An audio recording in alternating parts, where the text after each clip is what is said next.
Hello students, welcome to the second part of 8th lecture of Basic Electronics Engineering. I am Assistant Professor Sugandh Gupta and we were discussing half-wave rectifier. So in the previous part we discussed the diagram of half-wave rectifier and we also drew the input and the output waveforms of half-wave rectifier. Then we also calculated the DC or the average value of output voltage for half-wave rectifier, which came out to be Vm upon pi. VDC equals to Vm upon pi. Now in this lecture, we will now calculate the AC or the RMS value of output voltage of half-wave rectifier. Then we will calculate the efficiency of half-wave rectifier. And then we will also learn the concept of peak inverse voltage, and we will then calculate the peak inverse voltage in case of half-wave rectifier. So let's start calculating. First of all, we will calculate the AC or the RMS value of the output voltage of half-wave rectifier. When we are about to calculate the AC or the RMS value of output voltage, then first of all, we must draw the output waveform of half-wave rectifier.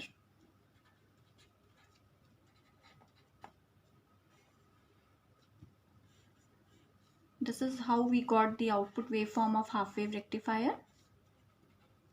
This was the output waveform. I hope you all remember. We have discussed it in the previous part. Now, AC, which is also called RMS, that means the root mean square. So how do we denote this? We denote it by Vrms,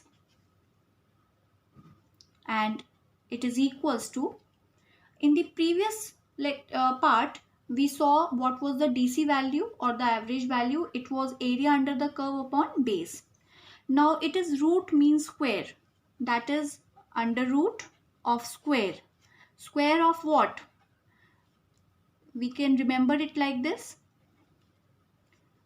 In the previous part, when we calculated the DC value, we calculated the area like this. Integration of V0 with respect to d omega t from 0 to 2 pi, because one cycle is from 0 to 2 pi. So here, because it is root mean square, so we need to draw the square. We need to calculate the square under root and upon base. So this is the way to remember. Just follow the full form of RMS, that is root mean square, root square of the area and upon base. So now when we will solve it, first of all let's solve on only V0 square d omega t from 0 to 2 pi, and for that we will break the integration into two parts, that is from 0 to pi V0 was equals to Vi, so it was Vm sine omega t, and we can write the whole square d omega t, plus pi to 2 pi, it is 0, and 0 square is also 0. So here Vm square comes out and we are left with sine square omega t d omega t. We are only left with this. So when we will solve it, we will put sine square omega t as 1 minus cos square omega t d omega t, cos 2 omega t d omega t upon 2.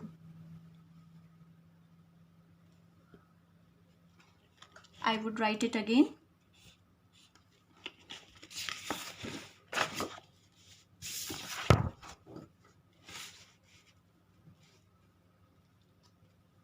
It was Vm square sine square omega t d omega t. It was like this.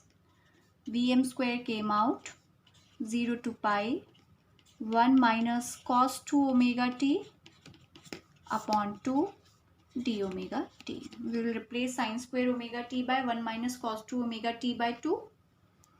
And now Vm square by 2, this 2 we have taken out, and it is 0 to pi d omega t minus 0 to pi cos 2 omega t d omega t, isn't it?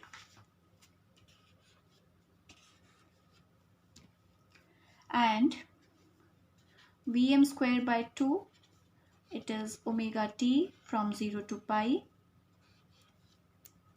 minus sine 2 omega t by 2 from 0 to pi. By putting pi or 0 with sign, that is sine 2 pi, or sine 0, that will be 0. So we are only left with Vm square by 2 pi minus 0, this part, minus 0. Whatever you put over here will be 0. So Vm square by 2 into pi. This is the answer only for V naught square d omega t. We get this, and this is the answer for only V naught square d omega t from 0 to 2 pi.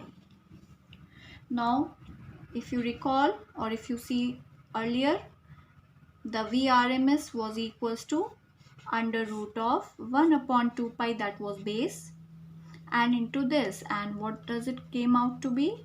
Vm square pi by 2. Pi is getting cancelled out, we are left with Vm by 2. So Vrms is equals to Vm by 2, and similarly you can write down as we wrote previously, Irms is equals to Im by 2. Current and voltage will go analogous to each other. So we have to remember that the DC value for the half wave rectifier was Vm upon pi, and the AC or the RMS value for half wave rectifier is Vm by 2. We have to remember it like this. So this is the AC or the RMS value for half wave rectifier. I hope you got the strategy how to learn the important formulas and how to calculate them. Now we will calculate the efficiency for half wave rectifier. So let's calculate the efficiency for half wave rectifier.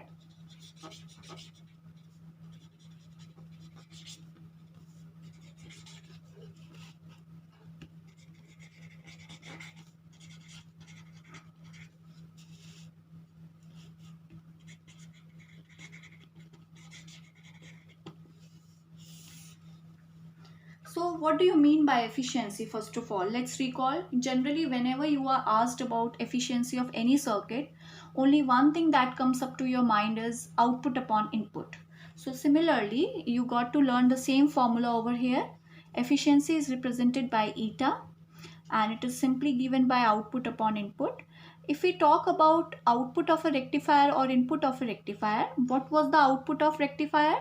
That was the DC. So because the rectifier converts AC into DC. So if we talk about the output parameter for rectifier, it is the, what is it? It is the DC power.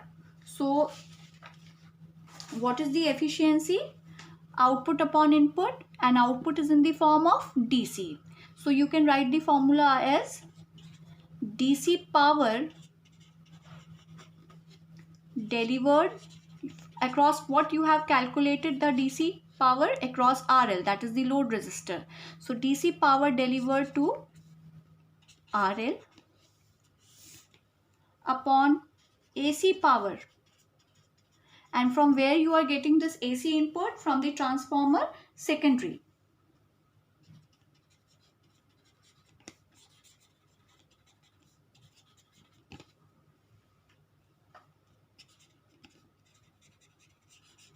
Input from the transformer secondary. So simply by remembering the same conventional formula that we used to remember from earlier days, that the efficiency is output upon input, you can apply, you can just think that what is the output of rectifier? It is in the form of DC. So therefore DC power delivered to the load resistor RL upon what is the input? Input is in the form of AC. So the AC power which we are getting from the transformer secondary. So that is the AC power. Now what is the formula for power? It is I square R So could we write IDC square RL? DC power delivered to load resistor RL is power I square R. So IDC square RL upon AC. AC power, AC means RMS. So IRMS square. And what will be the resistances over here? See, whatever resistances are there in the circuit, the load resistor resistance plus the forward diode, the diode resistance plus the series resistance. So you can write all the resistances which you encountered in the circuit because the input was all through it. Series resistance, then the diode resistance, forward resistance, and the load resistor RL. So this RS and RF are so small because you all know that the diode during forward bias offers very small amount of resistance. So you can neglect this RS and RF. So we are only left with IDC square RL upon IRMS square RL. Alright. Now we just RL will cancel out and we can put the values. What was IDC for half wave rectifier? It was Im by pi. And when you need to square it, you are squaring it. RL divided by IRMS. What is the IRMS that you have calculated? That is Im by 2 into RL. So what you will get? Im square by pi square RL into 2 square, that is 4, upon Im square and RL. This will cancel out. You will get 4 upon pi square, pi 3.14 square. So you will get 40.5%, because in general you always calculate the efficiency as in terms of percentage. So how will you calculate in terms of percentage? By multiplying by 100. So you will get 40.5% efficiency for half wave rectifier. Just calculate it on your own by calculator and verify your answers. So the efficiency for half wave rectifier is 40.5%. So that was the efficiency of half wave rectifier. Now comes the concept of peak inverse voltage. So what is peak inverse voltage? See, peak inverse voltage is, first of all, let us understand what is peak inverse voltage.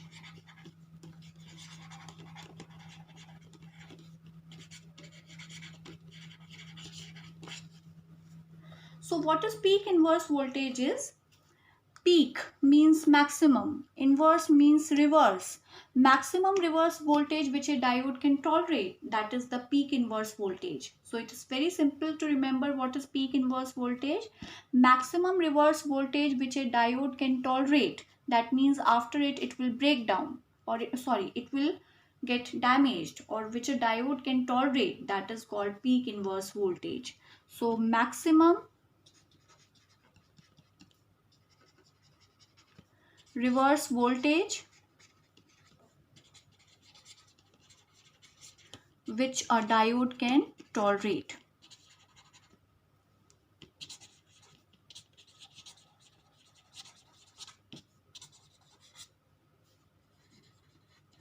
That is called peak inverse voltage. Now let's see in the case of half wave rectifier what is the PIV of the diode.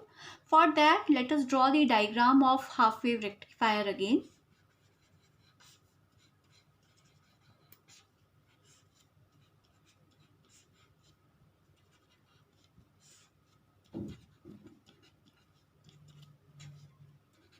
Alright. And what was Vi equal to? You are giving an AC voltage here. So Vm sin omega t. And I hope if you are asked that what is the maximum voltage of Vm sin omega t, of course the Vm is the peak value. Now if you are asked to calculate the PIV of this diode in the case of half wave rectifier, what will you do?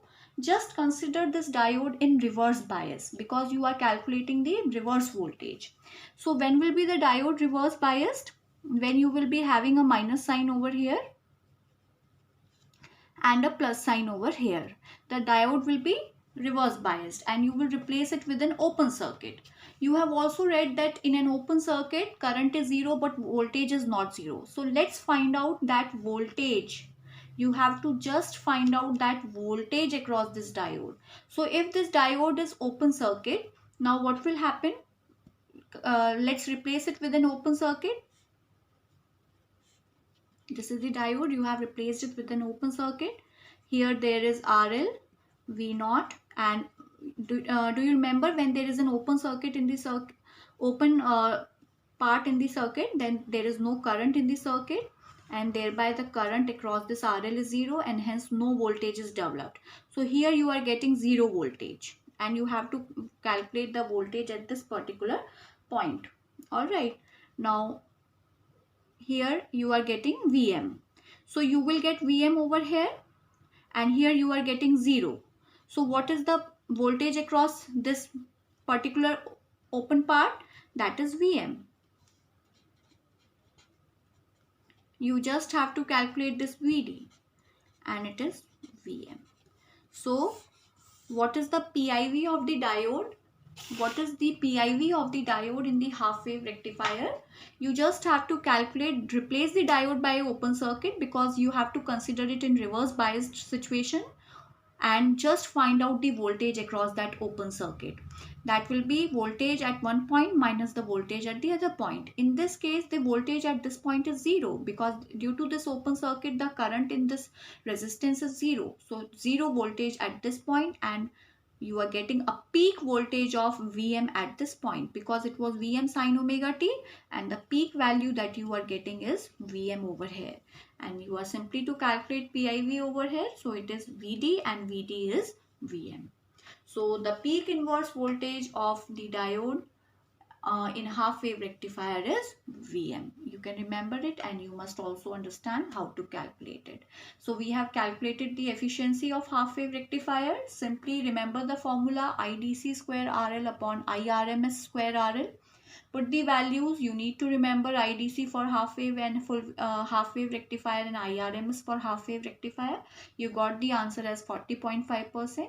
IDC for half wave rectifier is Vm by pi. You have done it in part 1 of lecture 8, and in this part you have calculated the RMS for half wave rectifier, that is equals to Vm by 2 or Im by 2 if you are saying IRMS, or if you are saying VRMS then it is Vm by 2. So this is how we calculate different parameters. We'll repeat the same exercise for full wave rectifiers also. So thank you all.